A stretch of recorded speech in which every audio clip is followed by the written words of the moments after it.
the bank knocked people back because of Uber Eats? Well, today we're going to share with you some common mistakes people make when applying for finance. Mistake number 1, eating out. Jaden? It sounds so stupid, but yeah, at the moment, the banks have a law on you eating out. The fact is that lately there's this thing called comprehensive credit reporting and a little thing called the Royal Commission.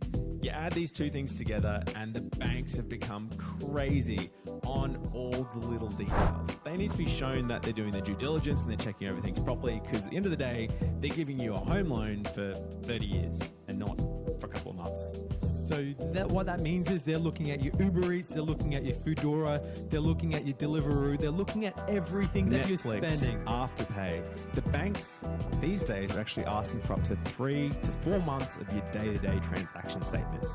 So we had one recently, Nathan, that they actually pulled up someone who was spending a little bit too much on Sportsbet.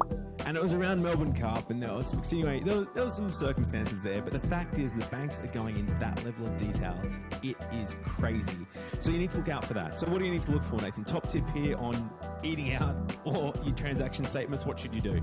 Yeah, remember the banks are going to look at the last 4 months. So the simplest thing here is try and wind back the amount of spend you're doing, particularly discretionary. So things that don't need to be spent. Sports bet, food, Taco Tuesdays, Margarita Wednesdays, going out, happy hours on Thursdays. So just be aware of it. The banks are looking at it. Now, the other thing is not all banks are looking at 4 months history.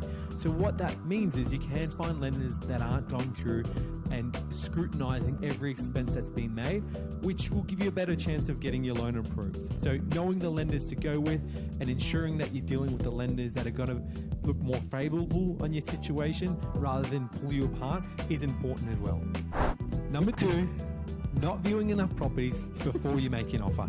Jaden, why is this important? Yeah, so I think it's easy just to go out there one weekend, you know what your budget is, find a property and fall completely head over heels in love with it. And I've done that before. Shooting from a hip. Oh man, like you find a place, oh, it's beautiful, I'm ready to buy, but you might not have an idea of what the market's like, you might not know what else is in the area. You could be buying the most overpriced, expensive lemon that you've ever seen in your life. So what should you do? What's the alternative, Nathan? So I think you're right. If you can get out, see as many properties as you like, go to an auction, just experience what it's like to see property going under the hammer.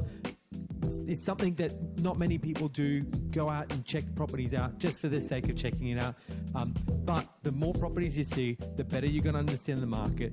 When you better understand the market, you're going to know whether or not that property that you like is within a reasonable expectation as to what you'd pay for it. It comes back to what we call market IQ. So you would have seen some other videos in the past where we talked about researching the market and understanding what's out there and what you potentially should be paying for that property. So take the time, check out at least 5 to 10, I recommend, properties before you actually put an offer down, because at least then you're going to know what you're comparing it to, what you're paying, if you're overpaying, or if you're getting a complete bargain. Tip number 3, not showing up to the building and pest inspection. Jaden, why is this important? Why do I need to be at the building and pest inspection? Don't I get a report? Man, firstly, those reports are expensive. You're paying $500 or $600 for something that's really, if you've ever read a building and pest report before, of the 20 pages, there would be 10 pages of disclosures and warnings and disclaimers, jargon, and generic stuff that you're like, I don't know what any of this means.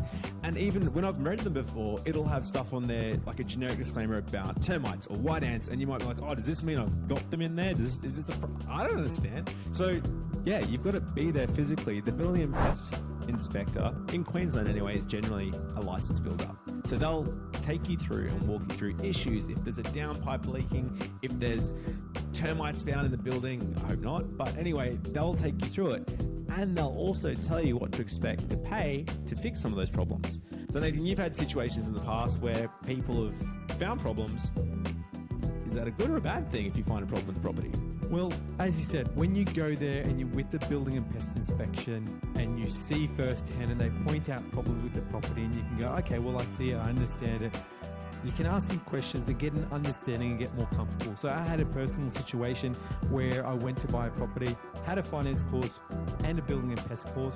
So when I went to the building and pest clause, the building and pest inspector said, "Hey Nathan, do you see that crack in the building?" It's a little crack. I just said, "That looks cosmetic."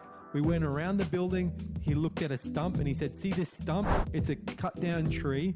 Those roots were under the property, under the foundation, and now the roots are shrinking and this slab is sinking as well." Subsiding. He said, "Do not buy this property, whatever you do," and I pulled out as a result. So these are the sort of conversations you get when you're there. See, I've had Belly other to belly with- situations where you can actually use that building and pest report to negotiate, a big discount. So there might be a bit of wood rot, there might be some leaky pipes. It could just be a tap that's a bit faulty. But you can still take that back to the vendor and say, "Hey, Mr. Vendor or Mrs. Vendor, it's going to cost me $5,000 to fix this leaky tap.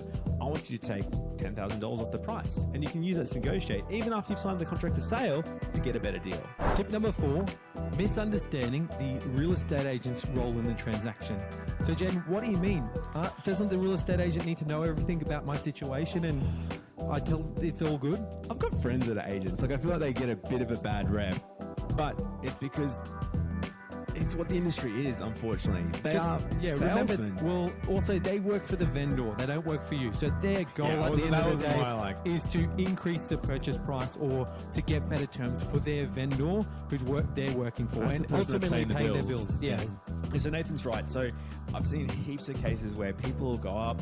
As a buyer, you feel like you need to be a bit overly friendly, and they'll get a good rapport with the real estate agent. They'll tell them how much they're pre-approved for, how much deposit they have, how desperate they are to buy a place because their lease is running out. And the real estate agent in the back of their mind's going, "Oh my God, this is great. This guy's got a big deposit, can pay way more than what the vendor, actually the seller, wants for the property, and that they're desperate, so we can negotiate with them and play a bit of hardball with them." So you've got to remember how the real estate agent thinks, and you've got to be selective in what you tell them. There's nothing wrong with telling them you're pre-approved. There's nothing wrong with telling them that you've got a reasonable deposit, but there's everything wrong with telling them how much your deposit is. If you've only got a small deposit, they might actually just go, "Oh, you're a waste of time." There's all that stuff that you really got to think about. So remember, the agent works for the vendor. Less is more. Keep your cards close to your chest here, and that will hopefully help you in securing that property you're after. Common mistake number 5, understanding all costs associated with purchasing a property. So Yeah, I've done this. If I'm purchasing over $550 as a first homeowner, I'd pay stamp duty, Jaden? No, so I'm guilty of this. So when I bought my first home, I went in there guns blazing, found a place. I made every mistake basically there was in the book. And I got to settlement thinking that, hey, the bank approved me for the loan. I had my 5% deposit. I'm good to go, aren't I? And it turned out that I missed a transfer duty amount of about $1,500. So I got to settlement. The solicitor said, "Hey, did you stick that money in our account? We need it." And that was money I just didn't have. It's money I didn't have in my account. So I ended up scramble, put it on my credit card, had to get cash advance. It was horrible. But the fact is, buying a house can be expensive. Even if you're a first home buyer, there's other fees like the solicitors, like the building and pest. You might have to pay for a flood report. Yeah, electricity connections, gas, internet, moving. There's heaps of stuff there that you really need to take time to factor in up front so you don't get caught out like me, because let me be honest, that sucked. So wrapping up, buying a place can be pretty hard, and there's lots of mistakes you can make. So to not make mistakes, learn from us. It's that simple. No, so definitely, if you've got any questions, let us know. We'd love to help. Please learn from our mistakes. If you need any more information, check us out or hit us up at huntergalloway.com.au.